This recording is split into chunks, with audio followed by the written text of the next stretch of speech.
আসসালামু আলাইকুম। আজকে আমি মলা মাছের শুটকি দিয়ে বেগুন পটল রান্না করব। দেখেন শুটকিটাও অনেক সুন্দর। আমি শুটকি মাছের মাথাটা কেটে নিছি। এটা হচ্ছে মলা শুটকি।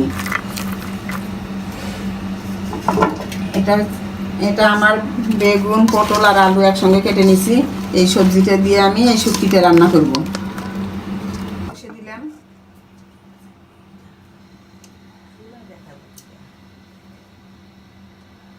কড়াই গরম হয়ে গেছে, আমি মাছটা ভেজে দিলাম। আস্তে আস্তে আমি মাছটা ভেজে নেব।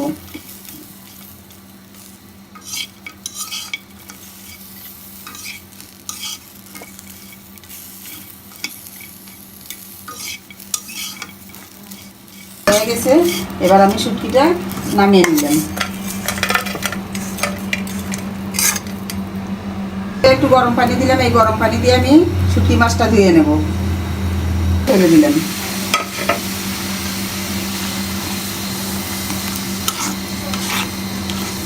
শুটকিটা এখন আমি নামিয়ে নেব।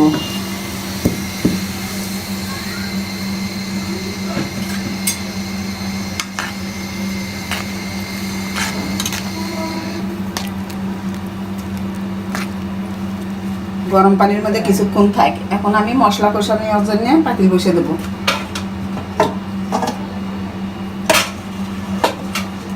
চুলায় আমি কড়াই বসিয়ে দিলাম। এবার আমি কড়াইতে তেল দিয়ে দিচ্ছি।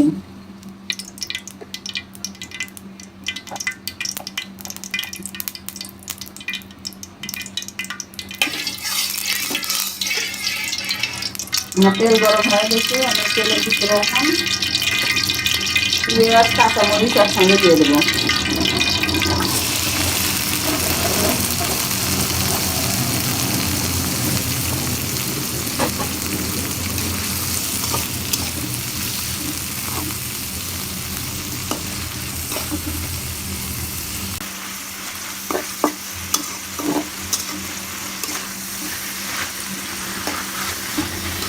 আমার পেঁয়াজ কাঁচামরিচটা আস্তে আস্তে ভাজা হয়ে যাচ্ছে।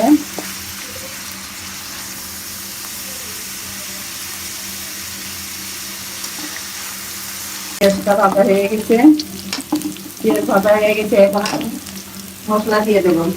আর আমি দিয়ে দিচ্ছি জিরা আর রসুন একসঙ্গে বেটে নিচ্ছি, এটা দিয়ে দিচ্ছি। হলুদ শুটকিটা একটু বেশি করে রসুন দিতে হয়।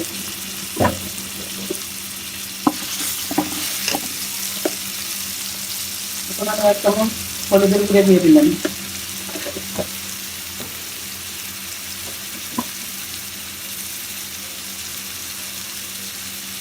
আমি এক চামচ লবণ দিয়ে দিলাম।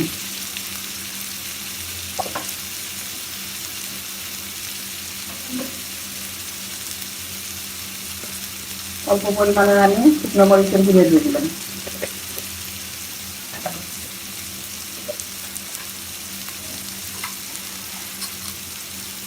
মশলা কষানোর জন্য আমি একটু হালকা পানি দিয়ে দিলাম।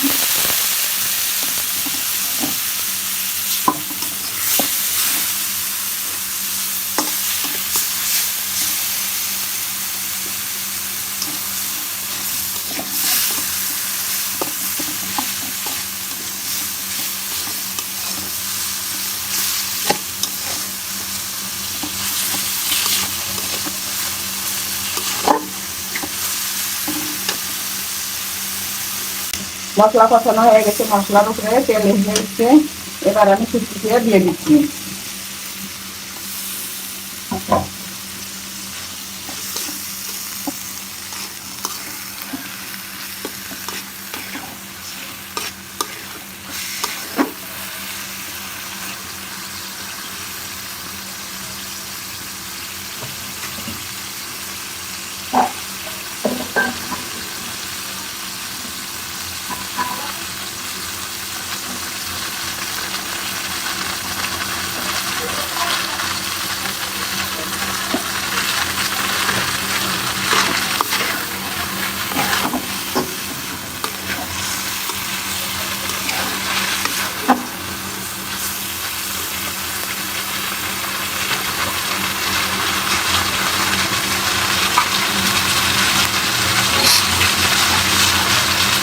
শুটকি কষানো হয়ে গেছে, এবার আমি সবজিটা দিয়ে দিচ্ছি।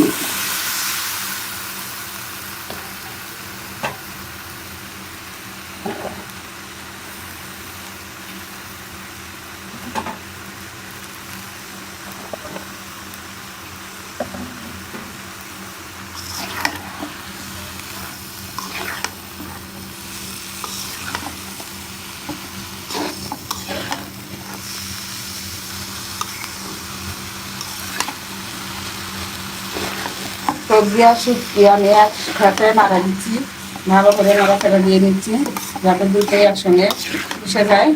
মিশে গেলে ভালো হয়ে যাবে, খুব তাড়াতাড়ি সবজিটা হয়ে যাবে।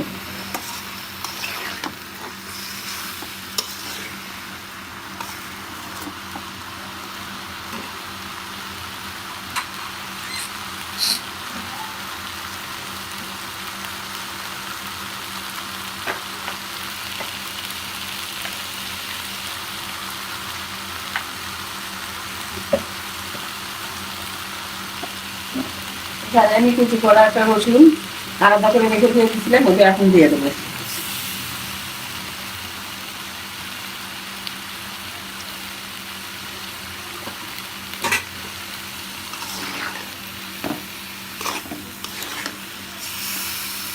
এটা একসাথে আরো ভালো করে কষে নিতে হবে।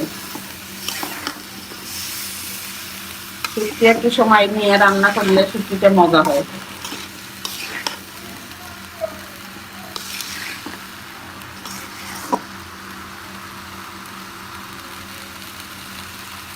সবজিটা কষানো হয়ে গেছে, এই কারণে ঝোল দিয়ে দিচ্ছি।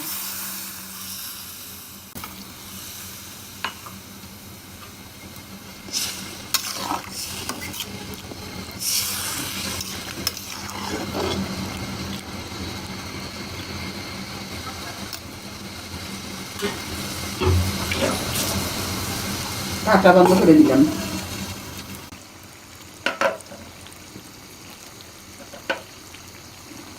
তরকারিটা আমার হয়ে গেছে, নিচে অল্প পরিমাণ ঝোল আছে, একটু ভিজা ভিজা থাকতেই হবে, ভিজা ভিজা না থাকলে ভালো লাগবে না। এখন আমি নামিয়ে নেব। মলা মাছের শুটকি রান্না করলাম। এই শুটকিটা একটা মজাদার রান্না।